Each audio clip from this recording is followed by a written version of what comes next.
জুয়ো খেলার জন্য টাকা না দেওয়ায় রিকশাওয়ালা বাবার গায়ে হাত তুললেন ছেলে। দর্শক, এমনই একটি মর্মান্তিকর ঘটনা ঘটেছে এই জায়গায়। বিস্তারিত আমরা তাদের কাছ থেকেই জানার চেষ্টা করব। আসলে এই যে আপনার ছেলে আপনার গায়ে হাত তুললো, এই বিষয়টি নিয়ে আসলে আপনি কি বলতে চান? বাবা রে, আমি গরিব মানুষ, আমার সম্বল হয়েছে একটা ভ্যান গাড়ি রিক্সা, ওইটা চালাই, অল্প স্বল্প যা ইনকাম হয় সংসারের বাজার ঘাট করতে করতে আমার টাকা পয়সা ফুরাইয়া যায়। তারপরেও প্রতিদিন ছেলেরে 20 টাকা 50 টাকা 100 টাকা যেদিন যেরকম ইনকাম হয় এই হিসাবে তারে দেই।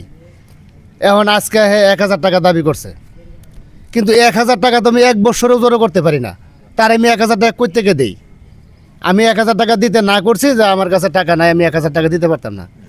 এটা কোয়ার সাথে সাথে ওই লাঠি একটা দিয়ে আমার মাথার মধ্যে আঘাত করে মাথা ইন্দা ফাড়াইয়া দিছে। দর্শক, আপনারা দেখতেই পাচ্ছেন, খুবই দুঃখজনক, খুবই মর্মান্তিকর একটি ঘটনা। আসলে ওনার কথা শুনে আমারই চোখে জল এসে পড়ছে, কারণ এইরকম কুলাঙ্গার সন্তান যে কিনা নিজের বাবার গায়ে হাত তুলে বাবার মাথা ফাটিয়ে দিতে পারে, আমরা একটু ওনার কাছ থেকে জানার চেষ্টা করি। আসলে আপনি যেই ঘটনাটি ঘটালেন, উনি কি আপনার জন্মদাতা পিতা? হ্যাঁ, পিতা। তাহলে আপনি ওনার মাথা কেন ফাটাইছেন বলুন? তাহলে সে আমাকে জন্ম দিছে, তাহলে টিহা দিবের পারবিলা কিসের জন্য? তো টিহা জন দিবের পারলে জন্মটা দিছিস কিসের জন্য? এখন আমি বড় হয়েছি, আমার হাত খরচ বেশি বাইরে গেছে না, আমার টিহা পয়সা লাগে না, তো বাপ হয়েছে তাহলে দিবেলা কিসের জন্য? আচ্ছা, হ্যাঁ, আপনি যে আগে 100-200 টাকা আমার হয়েছে, এখন হচ্ছে না। হ্যাঁ, আগে 100-200 টাকা হচ্ছে, কারণ আজকে আমার 1000 টাকা লাগবে কিসের জন্য? আমার 100-200 করে আর দিতে দিন মেলা টাইট দিয়ে লাইছি। এখন আমার জিদ হয়েছে, এমন একটা মনে করেন যে খেলা আইছে, 1000 টাকা দিলে আমার 50,000 টাকা যাবে। আমি 1000 টাকা যা হাইট দিছি মোটটা আমি আজকে জিতে নেবো। আব্বার কাছে চাইছি, দেয় নাই, তখন অটোমেটিকলি ভাবে রাগ হয়ে গেছে। ভাই রাগ হয়েছে মানে আমি ফটাস করে বাড়ি দিছি, মাথা ভাইটি গেছে। আচ্ছা, আমি ঠিক করছি। আচ্ছা, আপনি যেটি বললেন যে আমি বড় হয়েছি, আমার হাত খরচ আছে, আপনি বড় হয়েছেন, তাহলে আপনি কামাই করে, আপনার তো বয়স হয়নি আপনার? না, আমি এখন কামাই করবো কিসের জন্য? হে তো আছে, হে তো কামাই করতেছে, হ্যার ব্যান আছে, আমাকে কি কিনতেছে? আমি কি ব্যান চালাবো? আমাকে অন্তত সিএনজি কিনে দেওয়া লাগবে, না টাক কিনে দেওয়া লাগবে। হে ব্যান চালাইছে, দিয়ে আমারও ব্যান চালানো লাগবে। এটা কোনো যুক্তির কথা কইলেন? কেন আপনি ব্যান কেন চালাতে পারবেন না? হ্যাঁ, কে ব্যান চালাবো কিসের জন্য? আমি ব্যান চালাবো কিসের জন্য? হ্যাঁ, দর্শক, আপনারা দেখতেই পারলেন আসলে উনি যে জুয়ো খেলতে খেলতে জুয়োয় আসক্ত হয়ে এক পর্যায়ে ওনার অর্ধেক মস্তিষ্ক নষ্ট হয়ে গেছে, সেটা আমরা ওনার কথা শুনেই বুঝতে পারছি। এই ছেলের মায়ের সাথে একটু কথা বলার চেষ্টা করি। আসলে আন্টি, আপনার ছেলে যে ঘটনাটি ঘটালো, এই বিষয়টি নিয়ে আসলে আপনি কি বলতে চান? আমি কি কমু বাবা, বুঝতেই পারতেছেন গরিবের সংসার। এই বুড়া মানুষ ভ্যান চালায়, সংসারটা চালায় আমরা 3 জন মানুষ। হ্যাঁ, তো শরীরে কুলাই তো এইব, যা খামায় হ্যাঁ দিয়ে তো টুকটাক বাজার ঘাট আনে। এরপরেও তো আমাকে খাওয়ানোর পেন্দনের আরও তো কিছু খরচ আছে। এর মধ্যে প্রতিদিনই হ্যাঁ 100-200 কে নেওয়া যায়। এখন প্রতিদিন 100-200 কে নেয়, কাজ করতে গেলে কাজ করে না। আজকে বাপেরা চাপ দিছে, কয় আজকে 1000 টাকা দেওয়াই লাগবো। এই এক কথায় 2 কথায় হ্যাঁ না করছি, দিতে পারবো না, দিব কোত্থেকে, থাকা তো লাগবো।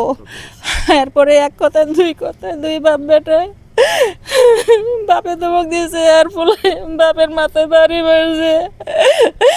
এইরকম পড়লো যেন আল্লাহ কারো সংসারে না দেয়। এইটার কারণ কি জানেন? এই যে জুয়া খেলা মোবাইলের মধ্যে, এই জুয়া খেলার লেগে পোলাটা এরম হয়ে গেছে। যদি জুয়াটা না খেলতো তাহলে এমন হইতো না। আচ্ছা, এই যে মা হিসেবে আসলে এই ছেলেকে জন্ম দিলেন, লালন পালন করলেন, বড় করলেন, মানুষ করার চেষ্টা করলেন, শেষ পর্যন্ত মানুষ না হয়ে অমানুষ হলো, এই বিষয়টা ভাবতে গেলে একজন মা হিসেবে কি অনুভূতি হয় আপনার? ঘৃণা লাগে, নিজের কাছে ঘৃণা লাগে। যদি পেটের সন্তান না হইতো খবি লাথি দিয়া ঘর থেকে বের করে দিতাম। পেটে তো থুইছি, 10 মাস তো কষ্ট করছিলাম, আমি ফেলাইতে পারি না। এই যন্ত্রণা আমার সহ্য করা লাগে। দর্শক, আপনারা দেখতেই পারলেন, খুবই মর্মান্তিকর একটি ঘটনা। আসলে ঘটনায় উপস্থিত হয়ে আমি নিজেই নিজেকে কন্ট্রোল করতে পারছি না, এমন একটি পরিস্থিতি। মায়ের চোখের জল এই ছেলের জুয়ো খেলার কারণ। আমরা একটু এলাকাবাসী একজন আছে এখানে, তার সাথে একটু জানার চেষ্টা করি। আসলে এই যে আপনাদের এলাকায় যে জুয়ো নিয়ে যেই ঝামেলাটা হইলো আজকে, এই বিষয়টি নিয়ে আসলে কতটুকু কি জানেন? তো আমার চাচা ভাই, আপন চাচা, ও হলো জ্যাঠতো ভাই। আচ্ছা, এই জুয়ার তো ওইরকম আর্থিক অবস্থা নাই, দেখতে পারতেছেন, দিন আনে দিন খায়, বাংলাদেশ খেয়ে চালায়, প্রতিদিন 200-100 করে দেয় ওরে। এখন আজকে এমন মানে খুঁটি দিয়ে বইসর বাপের কাছে বলে আমার চাচারে কইছে 1000 টাকা দিতে হইব, না হইলে আমি মানুম না। 1000 টাকা দিলে আজকে আমি জিতলাম না। থাপুরটা তোর আর কান কোন পরে বললাম, আমি এত কিছু কইলাম না, সাংবাদিক দেখে তোর কিছু কইতেছি না। খালি যায় নাকি বর্দ লোকটা, তারপর তোর আমি চামড়া ছিল একটু বলেন। তোমরা কও না কে কিছু কথাটা কও না বুঝছেন কে? কি? শাসন করো না দেখে এরকম হয়েছে। বুঝছি যেটি, চুপ থাকো। এখন আমার চাচা দিবার পারে দিকে আমার চাচারে নাটি দিয়ে মাথাটা ফাটিয়ে গেছে আজকে।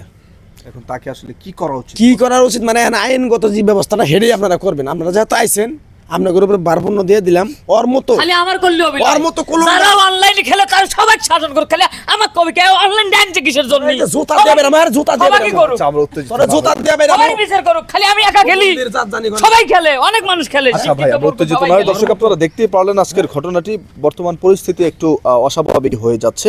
এখানে যে বিষয়টি ঘটেছে, আমরা যদিও এটি আমাদের একটি কাল্পনিক ভিডিও সম্পূর্ণ তৈরি করা, বাট আপনাদেরকে বোঝানোর স্বার্থে আমরা ভিডিওটা তৈরি করেছি। দেখেন যেভাবে ভিডিওটি তৈরি করেছি, এই ভদ্রলোক জুয়ো খেলতে খেলতে এত পরিমাণ আসক্ত হয়েছে, জুয়োর টাকা ম্যানেজ করতে না পারায় তার বাবা জুয়োর টাকা না দেওয়ায় বাবার প্রতি ক্ষিপ্ত হয়ে বাড়ি মেরে বাবার মাথা ফাটিয়ে দিয়েছে।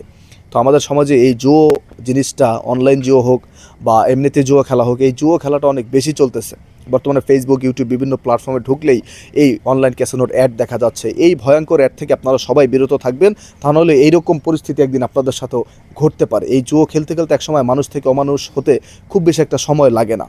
তো আমাদের সমাজের তরুণ যারা আছেন বিশেষ করে, বা যারা এই জুয়োর সাথে লিপ্ত, তাদের পায়ে হাত রেখে আমি এতটুকু অনুরোধ করবো, এই জুয়ো থেকে আপনারা অবশ্যই বেরিয়ে আসেন, আমাদের সমাজকে সুস্থময় একটি সমাজ করেন। সবাই ভালো থাকবেন, ধন্যবাদ।